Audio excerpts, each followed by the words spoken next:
Welcome to the Thinking Abyss podcast, a philosophical journey through consciousness, reality, and the phenomena that challenge our understanding of existence. From ancient wisdom to cutting-edge theories, we explore where philosophy meets science and curiosity leads to the edge of the unknown. We're exploring a topic today that, it used to feel like pure science fiction, maybe something from the 80s. But the thing is, this whole subject of human-AI integration, well, it isn't on the horizon. It's already here. And the central question we're tackling, have we already become cyborgs? Honestly, the answer seems increasingly like... Yes. Okay. What's really striking, though, is how quiet this shift has been, almost unnoticed. That's absolutely right. The classic image, the cyborg with visible metal arms or maybe a flashing eye. Yeah, the Terminator look. Exactly. That image is just fundamentally misleading now. We're not really talking about obvious machine parts bolted on. It's much more about a cognitive integration. It's systemic, it's gradual, and crucially, it's often totally imperceptible to the person experiencing it. Right. And I think that imperceptibility that's what makes this so important for you listening. The way the sources frame it really hits home. Because, the question isn't if we're becoming cyborgs anymore. It's more like, did we cross that line years ago, philosophically speaking, without really having a big, conscious societal chat about what it all means? Well, if you just look at everyday life, the points of integration are literally everywhere. And they seem so mundane, don't they? Consider the alarm clock app that used your sleep data to figure out the quote-unquote optimal time to wake you up. Or the news feed on your phone, curated by AI, deciding which stories, which facts shape your view of the world that day. Precisely. And these systems, they manage traffic, they optimize energy grids, they predict what you might want to buy, even before you've quite formed the thought yourself. These aren't just, tools we pick up and put down. They're constant, they're integrated, they're extensions of how we process things, how we think. And because it's woven so tightly into our daily routines, the philosophical stakes just shoot way up, don't they? I mean, if some external artificial system is actively mediating your consciousness, subtly shaping your choices, filtering the very reality you perceive, then we absolutely have to re-examine what we even mean by autonomous human nature, what's actually left of the authentic self in this hybrid reality. That's the real tension, isn't it? The very definition of what it means to be human seems to be shifting. It's less about just biology now and more about a functional system that includes our digital bits, too. Okay, let's try and unpack how we got here. Thinking historically, humans have always been tool users, right? That's fundamental. Oh, absolutely. From the very first sharpen step. To printing press, yeah. And writing itself, that was like an early cognitive prosthetic, wasn't it? Letting us store memories outside our brains. A way to externalize memory, exactly. Yeah. The printing press, that was a massive amplifier. It let us share knowledge much wider, much faster. But critically, it augmented our abilities without fundamentally changing our biology or our agency. While we were actually reading or writing, it was still us doing the core work. Right, and that's where the AI difference seems so stark. It feels like a real qualitative shift. It really is. Yeah. Because those older tools, they were passive. A book just sits there. A calculator only does what you tell it. Mm-hmm. But modern AI systems, yeah, they're radically different. They're active, they learn, they adapt, they respond in ways that feel genuinely, intelligent, sometimes even collaborative. They almost seem to take initiative sometimes. They can. So we're moving beyond just amplifying ourselves. It feels more like a genuine symbiosis is emerging, a kind of joint cognitive effort where the line between who's doing the thinking gets really, really blurry. And the hallmark of this symbiosis, as you said, is how invisible it often is, this idea of AI ambient intelligence. Yes, that's a great way to put it. It's this constant hum of systems operating seamlessly in the background, making tiny decisions, executing processes, often without needing a specific conscious prompt from us each time. So think about what that actually means day to day. Those recommendation algorithms. They're not just suggesting a movie. No, they're actively shaping your information landscape. They're curating the entire universe of possibilities you even get to see online. And predictive text. It's literally finishing your sentences based on massive language models that must influence how we articulate things, maybe even steer our thoughts. It's certainly plausible. And GPS navigate, it doesn't just show you a map. It chooses the route based on its own logic, speed, traffic, maybe avoiding tolls. You follow a path dictated by the machine's priorities. So that boundary blur, it happens because the intelligence is ambient. Right. It's so good at anticipating what we want or what it thinks we want. That we stop consciously questioning it. We just accept the suggestion. Exactly. We feel like we're making independent choices, what music to play, what news to read, what product to buy. But actually, a huge chunk of those choices are being influenced, filtered, actively curated by algorithms we might not even be aware are operating on us. And if you genuinely can't tell where your own biological thought process ends and the AI's assistance begins, well, functionally, we're already hybrid systems, aren't we? Which leads us straight into needing some philosophical tools to make sense of this. Exactly. We need frameworks. Right. This is where it gets really interesting, conceptually. We need ways to understand this new hybrid self. Let's start with the classic extended mind theory. Clark and Chalmers, back in '98. Yes, a foundational idea here. The core concept is pretty straightforward, really. It's that our cognitive processes, our thinking, aren't necessarily trapped inside our skulls. They can actually extend out into the environment using reliable, integrated tools. The classic example they used was something like a notebook, right? Or maybe an old-school Rolodex. Precisely. If you relied on that notebook consistently, accessed it automatically for information crucial to your ongoing thought process. They argued it wasn't just a passive tool. It basically achieved functional parity with your biological memory. It became part of your memory system. Okay, so now apply that to today's AI. A search engine isn't just finding information. It's acting as this incredibly fast knowledge filter and retriever. And a modern language model, an LLM. It's not just spell check. It can help articulate complex ideas, synthesize huge amounts of text almost instantly. And crucially, unlike that old static notebook, these AI systems learn, they update, they personalize based on us. So if I heavily rely on my AI assistant, the kind that manages my schedule, filters emails, summarizes reports, that AI is effectively performing part of my executive function. It becomes a critical component of what some call distributed cognition. Your thinking process isn't just in your head, it's spread across you and the AI. And think about it. If you suddenly took that AI away, your ability to function effectively in certain ways, recalling facts, structuring arguments, planning it might actually collapse or at least be severely hampered. That functional coupling, as you call it, really forces the identity question, doesn't it? If my thinking is distributed across biology and AI, does my sense of me, my individual identity, also shift? Well, the extended mind theory itself doesn't necessarily see this as a loss. Clark and Chalmers might argue it's a natural evolution. Humans have always leveraged environmental resources for cognition. AI is just the newest, most powerful resource. So the self isn't diminished. It's just redefined by the whole functional system of engagement. Okay, I get the functional argument, but it still feels a bit mechanical, maybe. What about the experience of it all, if we look at it from a phenomenological perspective? Yes, that's a crucial angle.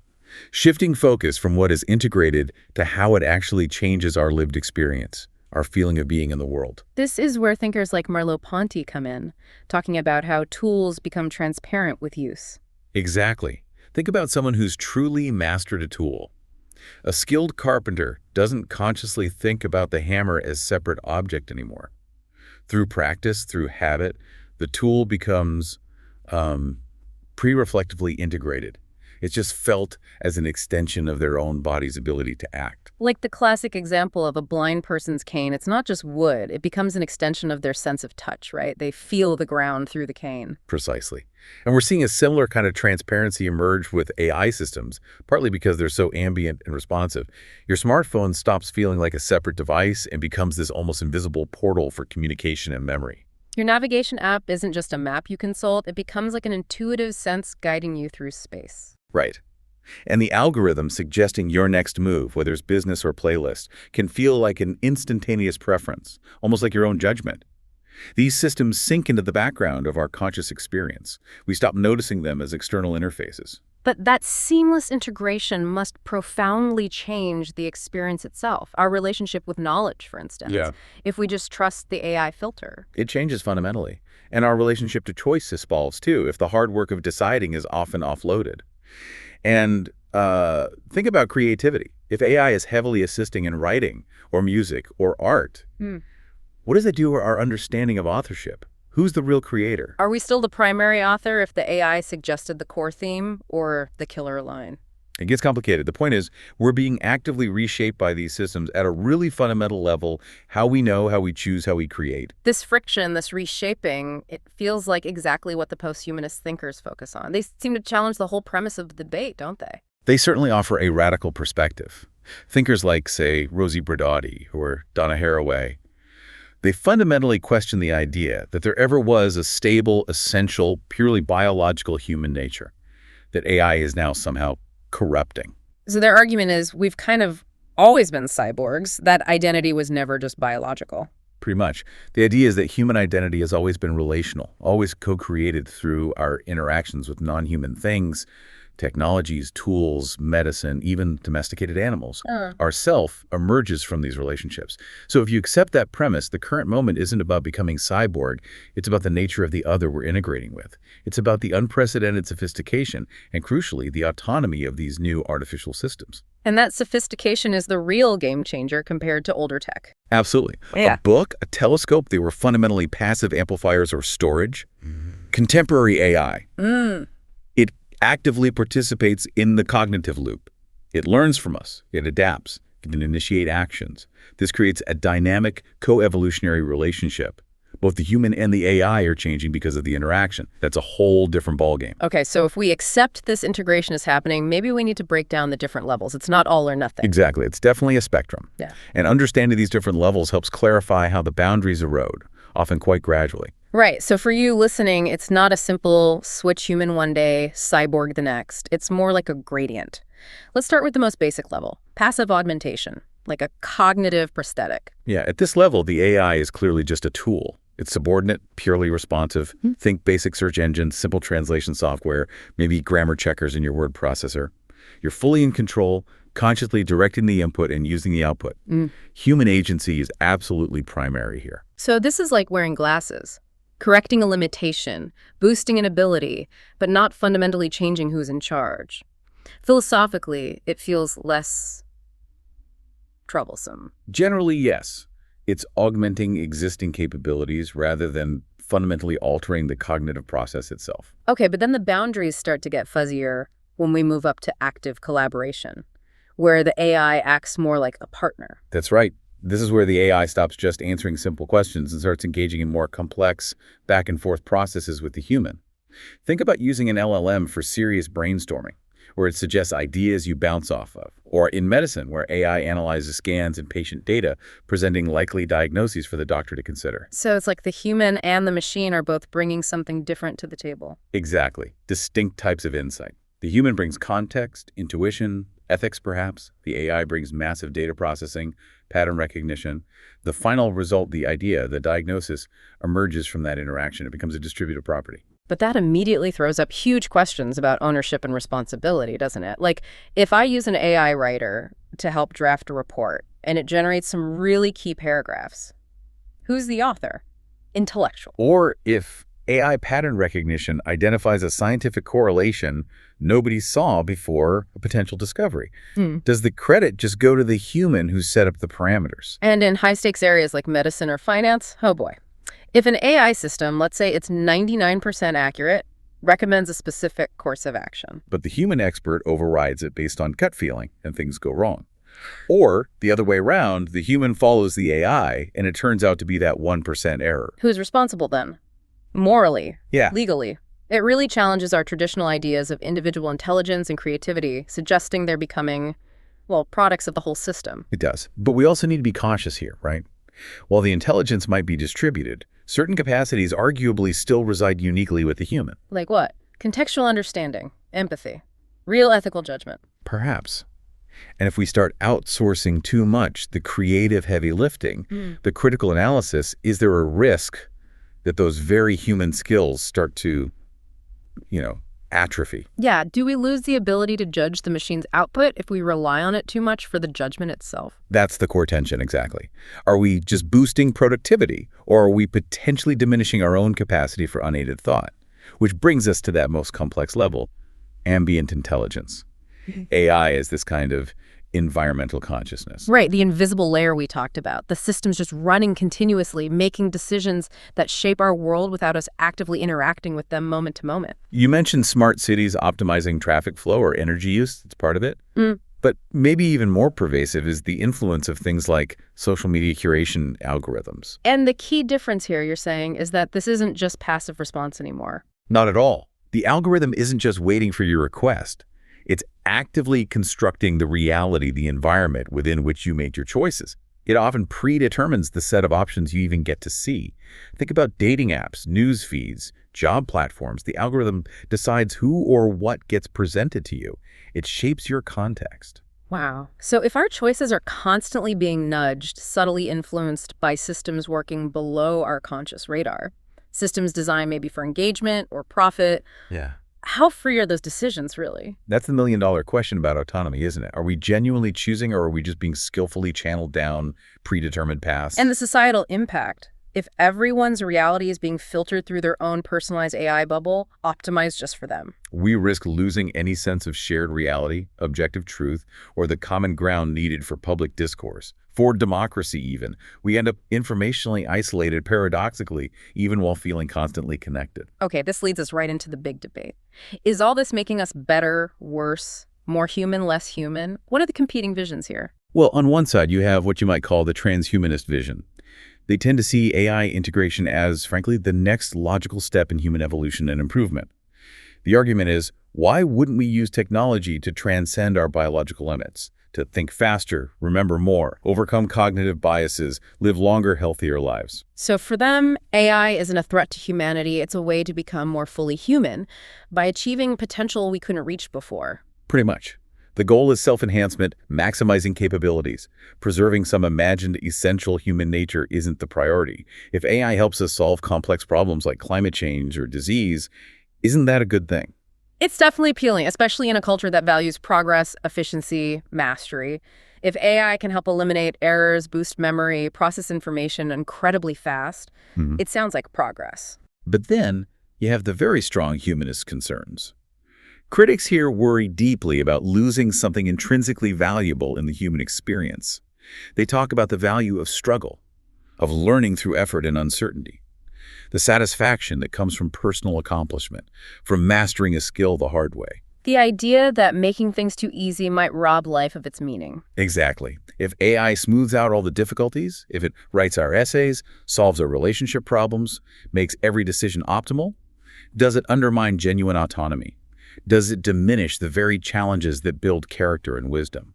So the humanist view stresses that value isn't just in the outcome, the perfect report, the correct diagnosis, but in the process, the effort, the focus, the struggle involved. Yes.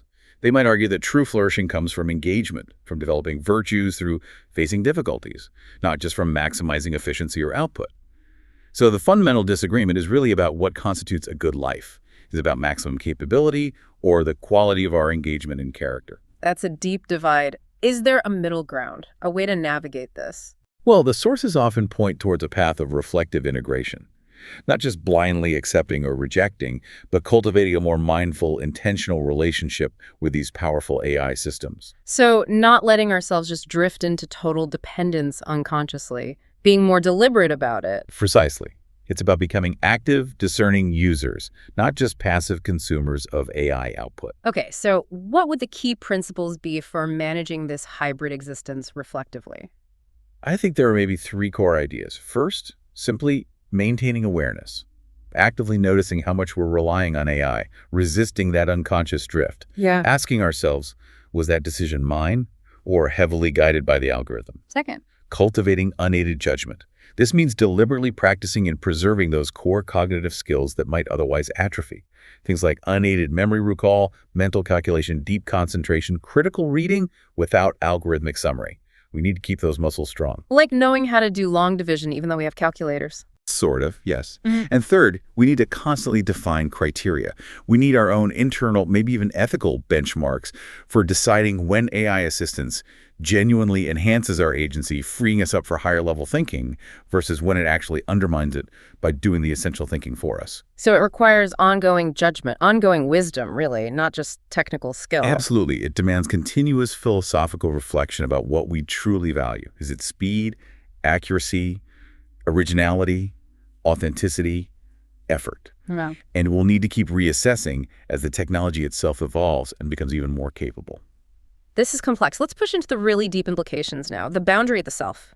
This extended self idea gets pretty weird, doesn't it? It really does. Think about it. Yeah. If an AI system learns from, say, years of your emails, your conversations, your journals, your choices, it starts to internalize your communication patterns, your preferences, maybe even your decision-making heuristics. Does it then become part of you, functionally embodying aspects of your personality? That's the question.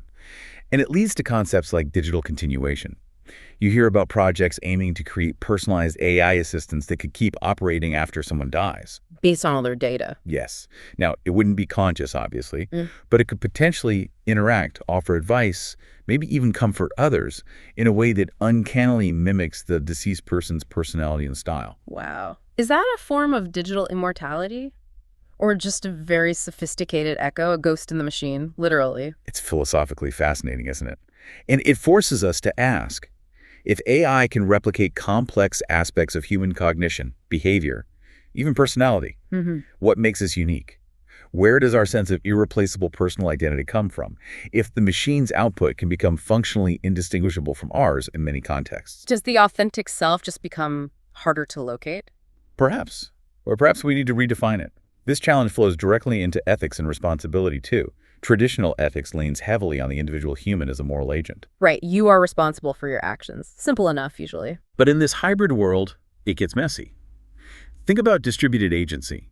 When an outcome, good or bad, emerges from a complex interaction between humans and AI systems, or from subtle algorithmic nudges, who is actually responsible? The self-driving car example is classic here. If it crashes, is it the human driver who was supposed to be monitoring? The AI itself? The programmers who wrote the code? The company that trained it on potentially biased data? Exactly. Or imagine an AI financial advisor gives complex analysis that leads a human manager to make a disastrous investment. The AI didn't intend harm. The human made the final call. But was the human unduly influenced by the AI's apparent certainty or opaque reasoning? Assigning blame becomes incredibly difficult. So our old models of individual moral responsibility just don't quite fit anymore. These seem insufficient.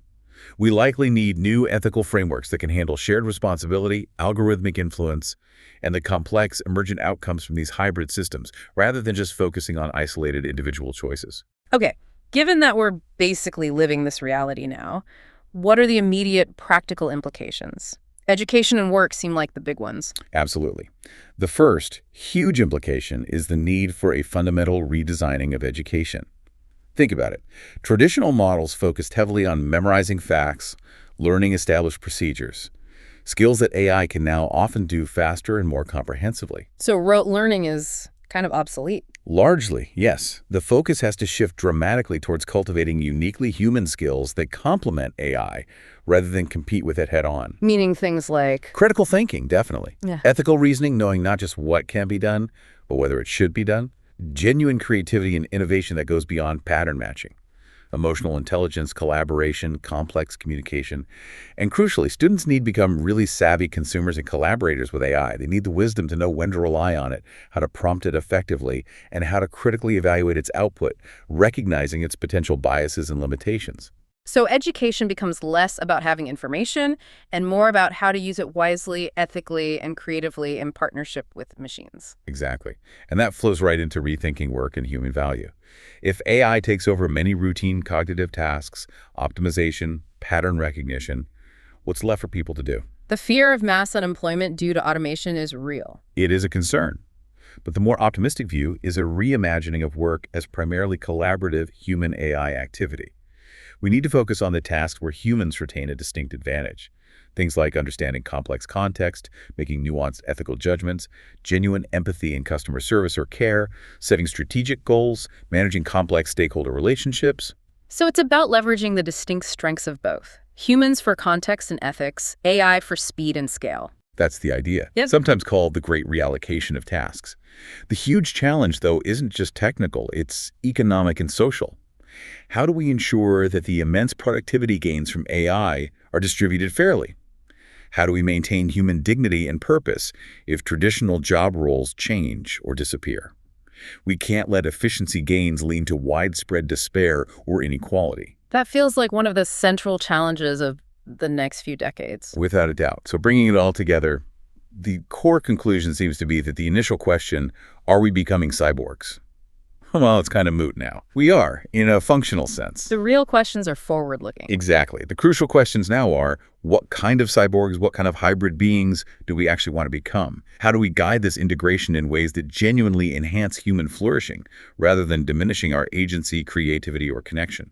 So it's about embracing the potential, the enhanced memory, the problem-solving power, but also accepting the responsibility that comes with it, maintaining vigilance. Yes. Vigilance about our own autonomy, about the sources of our thoughts and choices, about the quality of our relationships, both human and technological. This isn't something that's just happening to us passively. We're making choices every day, every time we interact with these systems that shape this trajectory. Absolutely. Every time you accept a recommendation without thinking or outsource a cognitive task, you're making a micro decision about the kind of hybrid self you're becoming. It really brings us back to fundamental philosophical questions, doesn't it? What is a good life? What does it mean to live meaningfully? It does, and these aren't technical problems that can be solved with a better algorithm or more processing power. They require ongoing human reflection, judgment, dialogue about our core values. What do we choose to optimize for? Speed, convenience, or depth, authenticity, effort, wisdom. We really are participating in our own evolution right now, consciously or not. The future isn't just arriving. We're actively building it with every click, every query, every reliance on these systems. So maybe the final thought to leave you, the listener, with is this. Given the pervasive, often invisible power of ambient AI to shape your reality, to manage your tasks, what specific cognitive skill feels most vital for you to consciously cultivate and protect right now? Is it your ability to critically evaluate information without AI filters? Is it deliberately strengthening your unaided memory? Is it practicing deep ethical reflection? Or maybe preserving space for creative expression completely free from algorithmic suggestion? Thinking about that and acting on it. That might be the most important choice you make today in defining your place within this emerging hybrid self.